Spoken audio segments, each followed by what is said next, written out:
ఎలాంటి cream bitter use చేయకుండా only ఇంట్లో ఉండే రెగ్యులర్గా యూజ్ చేసే 4 ఇంగ్రీడియంట్స్తో మ్యాంగో ఐస్ క్రీమ్ ఎలా తయారు చేసుకోవాలో ఈ వీడియోలో చూపించబోతున్నాను. మ్యాంగో ఐస్ క్రీమ్ తయారీ విధానం.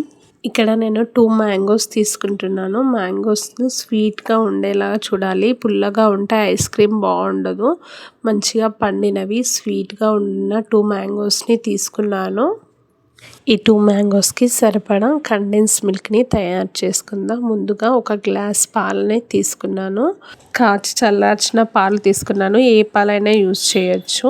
1 టీ కప్ పాల పొడిని తీసుకున్నాను. ఎవ్రీడే పాల పొడిని తీసుకున్నాను. నేను ఇక్కడ షుగర్ యాడ్ చేసుకోవాలి. ఇది మీ ఆప్షనల్. మ్యాంగో స్వీట్ని బట్టి ఎంత షుగర్ యాడ్ చేసుకోవాలో అంత చేసుకోవాలి. నేను 1/4 కప్ షుగర్ తీసుకున్నాను. 1 టీ స్పూన్ కార్న్ఫ్లోర్ని తీసుకున్నాను. ఇప్పుడు వీటన్నిటిని మిక్స్ అయ్యేలాగా పాల పొడి గడ్డలు లేకుండా మంచిగా కలుపుకోవాలి. మొత్తం మెల్ట్ అయిన తర్వాత దీన్ని స్టవ్ పైన పెట్టుకోవాలి. మీడియం ఫ్లేమ్లో పెట్టుకొని పాలని కలుపుతూనే ఉండాలి. అడగంటనివ్వకూడదు. వీటిని కలుపుతూ ఉండాలి. థిక్ కన్సిస్టెన్సీ వచ్చేంత వరకు కలుపుతుండాలి.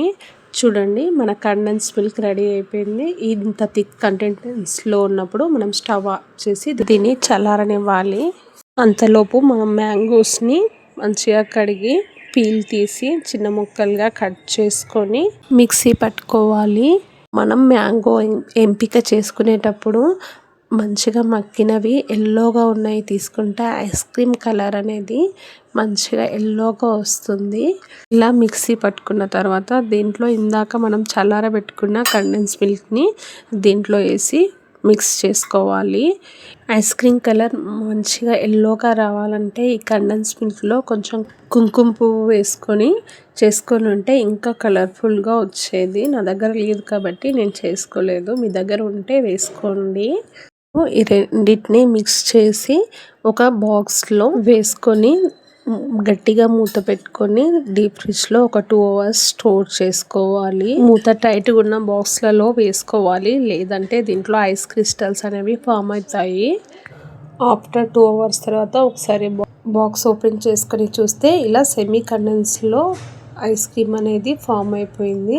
దీన్ని మళ్ళీ ఒకసారి మిక్సీ చేసుకొని స్టోర్ చేసుకోవాలి. అప్పుడైతే చాలా క్రీమీ టెక్స్చర్ అనేది వస్తుంది. ఇలానే పెట్టుకున్నా పర్లేదు, కానీ మళ్ళీ మిక్సీ చేసి పెట్టడం వల్ల క్రీమీ టెక్స్చర్ ఎక్కువగా ఉంటుంది. ఐస్ క్రీమ్ అనేది కలర్ఫుల్గా కూడా వస్తుంది. మళ్ళీ బాక్స్లో వేసుకొని కావాలనుకునే వాళ్ళు డ్రై ఫ్రూట్స్ కూడా యాడ్ చేసుకోవచ్చు. మా పిల్లలు డ్రై ఫ్రూట్స్ సరిగ్గా తినరు, అందుకే నేను యాడ్ చేయలేదు. దీనిపై నుండి ఒక కవర్ని వేసుకొని బాక్స్ అనేది టైట్గా క్లోజ్ చేసుకుంటున్నాను. ఎందుకంటే ఐస్ క్రిస్టల్స్ అసలు ఫామ్ అవ్వద్దు. అలా ఫామ్ అవుతే ఐస్ క్రీమ్ టెక్స్చర్ అనేది పాడైపోతుంది. ఇలా పెట్టుకొని దీన్ని ఒక 2 అవర్స్ ఫ్రిడ్జ్లో పెట్టాలి. ఆఫ్టర్ 2 అవర్స్ తర్వాత బాక్స్ ఓపెన్ చేస్తున్నాను. చూడండి ఎంత బాగా వచ్చిందో ఐస్ క్రీమ్. ఎంత కలర్ఫుల్గా ఎంత క్రీమీగా ఉందో. టేస్ట్ కూడా చాలా బాగుంది. మీరు కూడా ఒకసారి ట్రై చేయండి. మీ పిల్లలకి చాలా నచ్చుతుంది. ఈ వీడియో మీకు నచ్చినట్టయితే లైక్ చేసి సబ్స్క్రైబ్ చేసుకోండి. Thank you for watching this video.